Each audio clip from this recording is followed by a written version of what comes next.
现代人的衰老速度是祖先从没见过的。两个选择题，你们选一个：未老先衰，或者是老而不衰。绝大多数的人呈现的现象都是未老先衰，因为大面积的人都如此，所以我们不能够从个别的层面去检讨这个问题的来源呢，我们要从大面积的范围去探讨这个问题可能原因啊。各位，我每一个礼拜在直播的时候会有一堂课，叫做我们现代人的饮食和我们身体的代谢不匹配。简单的说，今天我们人类的代谢特征，你吃进去的热量，身体是如何用掉的，如何储存的，如何代偿的，这种代谢特征呢，是在非常漫长、资源匮乏而且环境恶劣的时代被筛选出来的。科学界普遍认为，在远古时期，人类曾经经历过严重的种群瓶颈，古人类的数量严重的限缩，整个地球上古人类的数量只有8000到1万人，而且是在冰天雪地、冰期覆盖的范围非常非常大的一个状态下，人类的生存受到严重的挑战的。当时的人类的饮食模型非常有可能是属于第一，长时间的断食、短时间暴食的一种饮食形态，猎到猎物了才有的吃，没有猎到猎物的时候就需要饿肚子长时间的饿肚子因为冰天雪地的关系，所以呢，当时地球表面没有什么植被，所以也没有野生的水果，连小型动物生存空间都受到了压缩。所以当时的古人类，他们的食物来源呢，基本上就是能够在冰天雪地里面生存的大型的动物，而这种大型的动物往往都是属于高脂肪类的动物。这些考古学家他们推测，当时的人类的饮食，第一，他饮食里面几乎没有碳水化合物；第二，他们的饮食吃的是高脂肪的肉类；第三个，他们经常做断食，而且断食的时间不可控。在那个环境里面，你对能量代谢的条件如果不能够满足当时的生存条件的话，是无法生存的。终于筛选出来的一群人，这群人各位就是我们的祖先。地球再经历过7、8次的冰河时期，但是这7、8次的冰河时期就再没有出现过人类数量的瓶颈了。意思就是说，筛选出来的人类已经能够适应这种环境了，因为他们本身具备了这样的代谢特征了，而这样的代谢特征呢，就留在我们的身上了。带着这样的代谢特征来到我们现在这个环境，我们仔细回想一下，在那个年代，人类的饮食碳水化合物的热量接近于0，他们经常断食，偶尔呢有东西吃的时候就吃很多。他们的食物呢，主要的热量来源是脂肪，第二个热量来源是蛋白质，所以他们吃的是高脂肪的肉类。然后呢，气候暖化了以后，给农业革命创造了条件，大约在1万年前左右，地球上开始出现农业了，真正开始有碳水化合物了。那仅仅是有和没有的关系，0到1的关系，所以并不是说从此人类就踏上了高碳水化合物饮食的年代了，完全不是。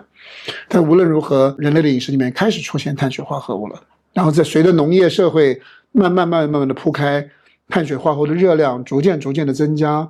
那么在整个农业社会的这个进程当中呢，碳水化合物也变成了我们饮食当中一个重要的热量来源了。我们在一起交流，在一起辩论的时候，有些同学就会说，那我们的祖先在农业社会的时候也吃很多的碳水化合物。我在这边跟大家稍微说明一件事情我们祖先所吃到的碳水化合物基本上都来自于谷物或者是根茎类的碳水化合物。谷物就是米面，根茎碳水化合物就比方说土豆啦、番薯啦、紫薯这些东西。这些碳水化合物的热量吃到我们身体里面以后，转化出来的能量呢，叫做葡萄糖。葡萄糖就是我们验血的时候可以验出来的血糖。葡萄糖的特点是什么？你吃下去的葡萄糖，如果你能够用得完，它对你是完全无害的，它给你提供能量，是一个速度非常快的能量，非常快。我们身体消化、处理和利用葡萄糖的速度都非常的快。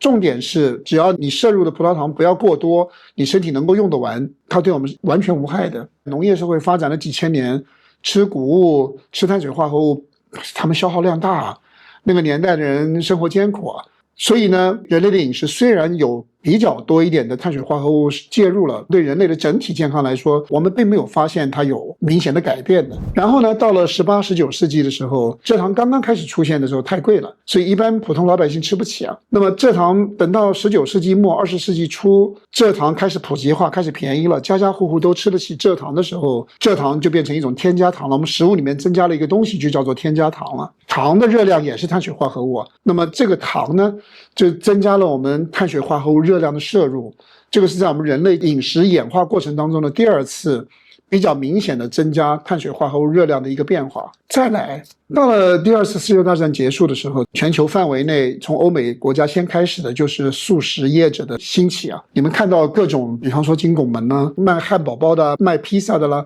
各种各样连锁经营的这种素食业者雨后春笋一样的冒起来了。这些素食业者里面吃的东西的话，第一个，他们喝的饮料，不管喝的是汽水还是可乐，不管是冰淇淋还是奶昔，不管是果汁还是各种各样喝的东西，大量的添加糖。他们吃的炸薯条，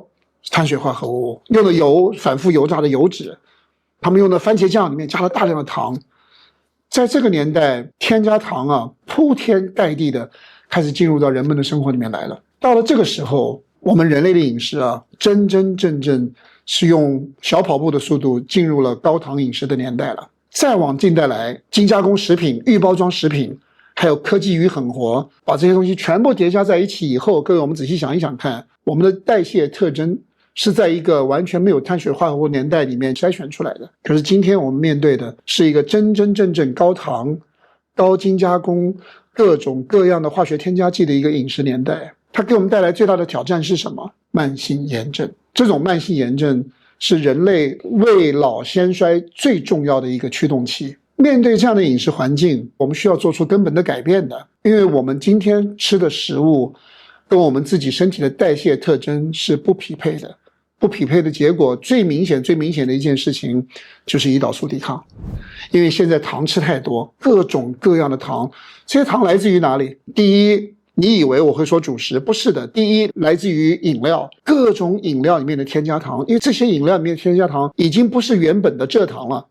它已经是后面人类在工厂里面制造出来的添加糖了。我说的是高果葡糖浆啊，这种高果葡糖浆里面的糖，有一小部分是葡萄糖，你还可以燃烧得掉，可是有一大部分呢，叫做果糖。这种人工制造出来的果糖在自然界原本不存在。蜂蜜里面的热量大多数是果糖，那个是天然的，那个本身就已经不能多吃了，这个是人工制造出来的果糖。我跟各位说，葡萄糖我们身体每一个细胞都能处理的，要不然就是可以燃烧葡萄糖，要不然如果你吃的葡萄糖多一点，我们身体至少还可以把葡萄糖的热量转变成脂肪存起来。我们身体的细胞可以处理葡萄糖，葡萄糖只有在你吃了太多而你身体用不掉的状态下，开始慢慢的对你的健康造成影响。果糖不同的，果糖我们的身体肌肉细胞处理不了，脂肪细胞储存不了，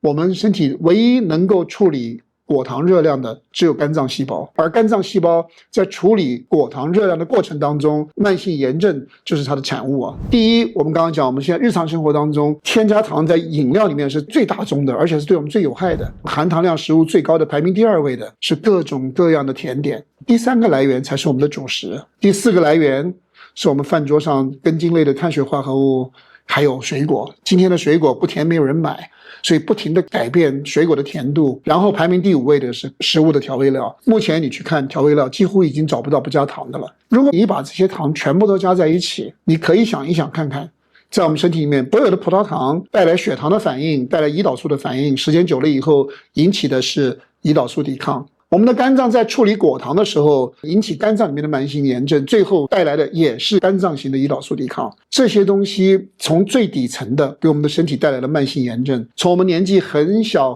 的时候就已经开始了。所以未老先衰从哪里开始的？未老先衰从我们的嘴巴开始的。未老先衰从我们吃了不恰当的食物开始的。我们有没有机会做到老而不衰呢？我们有很多的粉丝同学，如果他们现在可以在我的身边的话，你会看到他们在旁边跟我一起点头的。要做到老而不衰，各位其实并不困难，赶快把我们的代谢健康调整回来。你只要能够做到把这些添加糖，把我们日常饮食里面过多的碳水化合物的热量把它拿走，然后呢，优质的蛋白质、优质的脂肪，尽可能的吃干净的食物，尽可能的吃原形的食物。以前很多人喜欢讲原生态的食物，而讲原生态食物的时候，其实是一个争议性很大的名词啊。因为现在这个年代，你去哪里找原生态呢？是有困难的。可是如果我们讲说吃原形的食物，是很容易理解的啊，肉就是肉，菜就是菜，土豆就是土豆，番薯就是番薯。吃原形的食物，尽可能的不要去吃精加工的食物，远离食品添加剂。最后容许我再增加2样东西，不要抽烟，不要喝酒。